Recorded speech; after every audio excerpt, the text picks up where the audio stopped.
Vadakara MDMA കേസിൽ അധ്യാപികമാരായ കാവ്യയുടെയും നിഷ്മയുടെയും custody കാലാവധി ഇന്ന് അവസാനിക്കും. അധ്യാപികമാർ ലഹരിക്കടത്ത് സംഘത്തിന്റെ ഭാഗമായതും സാമ്പത്തിക ഇടപാടുകളുമടക്കം നിർണായക തെളിവുകളാണ് അന്വേഷണ സംഘം ശേഖരിക്കുന്നത്. അതേസമയം കേസിലെ മുഖ്യപ്രതി വയനാട് സ്വദേശി ഷിബുവിനെ ഇതുവരെ കണ്ടെത്താനും സാധിച്ചിട്ടില്ല. വിവരങ്ങളുമായി രമ്യദാസാണ് ചേരുന്നത്. രമ്യ, വളരെ പ്രധാനപ്പെട്ട ഒരു ചോദ്യം എന്നുള്ളത് ഇതിലെ മുഖ്യപ്രതി ആര് എന്നുള്ളതാണ്. അതിൽ മുഖ്യപ്രതി ഇതുവരെ കണ്ടെത്താൻ കഴിഞ്ഞിട്ടില്ല. പോലീസ് ആ സ്റ്റേജിൽ എന്തു ചെയ്യുന്നു എന്നുള്ളൊരു ചോദ്യം അതീവ നിർണായകമായി തുടരുകയും ചെയ്യുന്നു. അതേസമയം ഈ അധ്യാപികമാരായിട്ടുള്ള കാവ്യ, നിഷ്മ എന്നിവരെ ചോദ്യം ചെയ്തതിൽ നിന്ന് ഏതെങ്കിലും രീതിയിലുള്ള വിശദാംശങ്ങൾ പുറത്തു വന്നിട്ടുണ്ടോ?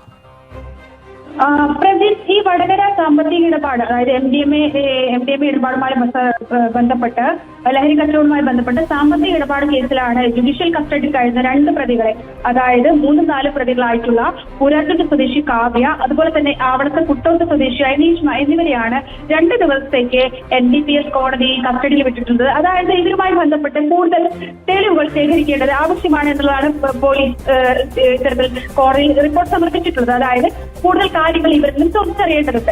നേരത്തെ പ്രതി സൂചിപ്പിച്ചതുപോലെ ഇതിലെ പ്രധാന പ്രതിയായിട്ടുള്ള വയനാട് സ്വദേശിയായ ഷിബു നിലവിൽ ഇപ്പോഴും ഒളിവിലാണ്. കാരണം ഇദ്ദേഹം കർണാടകത്തിലേക്ക് കടന്നിട്ടുണ്ടെന്നുള്ളതാണ് പോലീസ് ലഭിക്കുന്ന സൂചന. ഇതുമായി ബന്ധപ്പെട്ടുള്ള അന്വേഷണങ്ങളെല്ലാം നടന്നുകൊണ്ടിരിക്കുകയാണ്. പക്ഷെ ഇതുവരെയും പ്രധാന പ്രതിയെ കണ്ടെത്താൻ കഴിഞ്ഞിട്ടില്ല. നിലവിൽ 5 പേരാണ് ഈ കേസുമായി ബന്ധപ്പെട്ട് പോലീസിന്റെ കസ്റ്റഡിയിലുള്ളത്.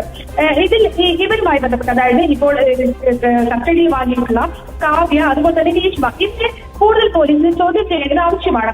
ഈ കേസിൽ കൂടുതൽ അന്വേഷണം നടത്താൻ വേണ്ടി സാമ്പത്തിക ഇടപാടുകൾ ഇരുവരും ഒരുപോലെ നടത്തിയിട്ടുണ്ട്. കാരണം നമുക്കറിയാം, ഇവർ അധ്യാപികമാരാണ്. നാമമാത്രമായ തുച്ഛമായ ശമ്പളമാണ് ഇവർ മാസത്തിൽ വാങ്ങുന്നത്. പക്ഷേ ഇവരുടെ ആഡംബര ജീവിതം, അപ്പോൾ ഇവർ ഈ ലഹരി കച്ചവടവുമായി ബന്ധപ്പെട്ട് നടത്തിയ സാമ്പത്തിക ഇടപാടുകളിൽ കിട്ടിയ ലാഭം ഇവരുടെ ജീവിതത്തിൽ ഉപയോഗിച്ചു, അല്ലെങ്കിൽ ജീവിതം വലിയ രീതിയിൽ ആഘോഷമാക്കാൻ ഉപയോഗിച്ചതുള്ള രീതിയിലെല്ലാം പോലീസ് കണ്ടെത്തിയിരുന്നു. അപ്പൊ ഇതുമായി ബന്ധപ്പെട്ട് അത്തരത്തിലുള്ള സോഴ്സുകൾ പോലീസിന് കണ്ടെത്തേണ്ടതുണ്ട്. കൂടാതെ തന്നെ ഇവർ ലഹരി ഇടപാടിൽ വിദ്യാർത്ഥികളെ ഉപയോഗിച്ചിട്ടുണ്ട് എന്ന കാര്യം പോലീസിന് കണ്ടെത്തേണ്ടതുണ്ട്.